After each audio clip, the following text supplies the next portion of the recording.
All right, let's switch gears here, and more trouble for Muguka traders as the three northeastern counties of Wajir, Garissa and Mandera hint to joining the coastal counties in imposing the ban.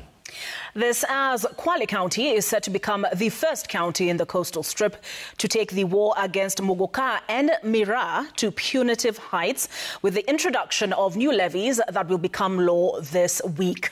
Businessmen engaging in the trade will now have to contend with increases of levies by up to more than 100%. Reda Bwanga with that report. The green leafy stimulant has been the subject of back and forth between coastal counties and the Mira and Muguka growing counties of Meru and Embu. Nashukuru Mwenyezi Mungu, magavana wa Pwani, gavana wa Kilifi, gavana wa Taita, gavana wengine wote wako na kauli moja. Na tutaanza kuzungumza na magavana wengine wa Northeastern. While Mombasa and Kilifi counties have declared a ban on the stimulant, Kwale County has upped the resistance with measures aimed at striking where it hurts the most for the traders of the stimulant. The Finance Bill for Kwale County 2024 has proposed a significant change in the levies charged to traders dealing in both Mira and Muguka. When the bill is assented to, those willing to continue trading in the commodities will now have to pay 50,000 shillings for single business licenses and permits, up from the current 10,000 shillings.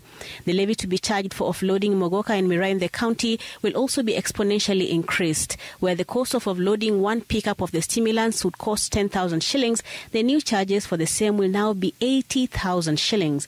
A Pro Box load of the product will now cost 60,000 shillings, up from 10,000 shillings.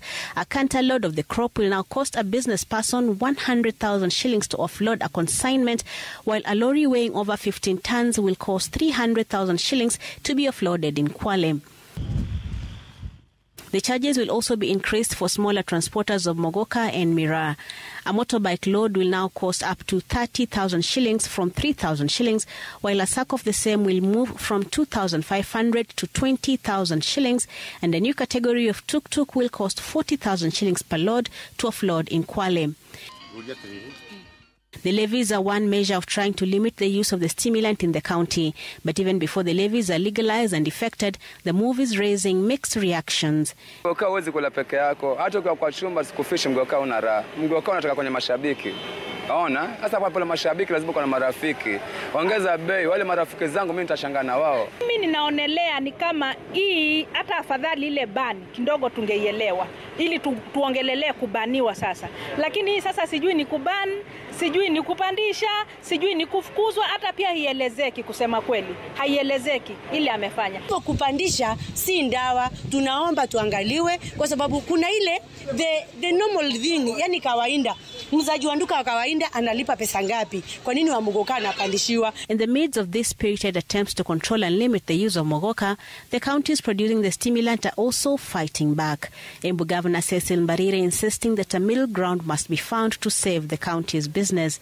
We'll be meeting next week on Thursday, where we hold the first inter-county meeting to address issues raised and ensure that normalcy is restored in Muguka business. The Muguka and Mira debate is now moving beyond the coastal counties, with leaders from northern Kenya now joining in and throwing their weight behind their coastal counterparts.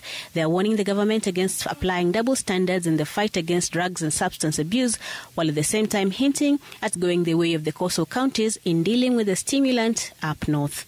We cannot be very selective. If we are fighting alcohol, we must fight Muguka. If we are fighting alcohol, in central Kenya, in Rift Valley, in western Kenya, in every part of our country, Kenya is one. So we must fight Muguka.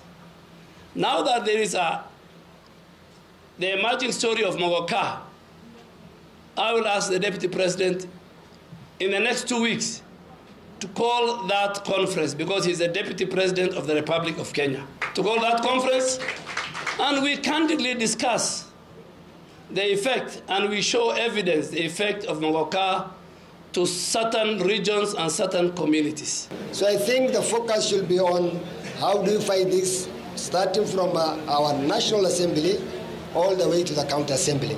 But the reality is that maneno ya miraa lazima tuseme hapana. Enough is enough. It has really destroyed this community.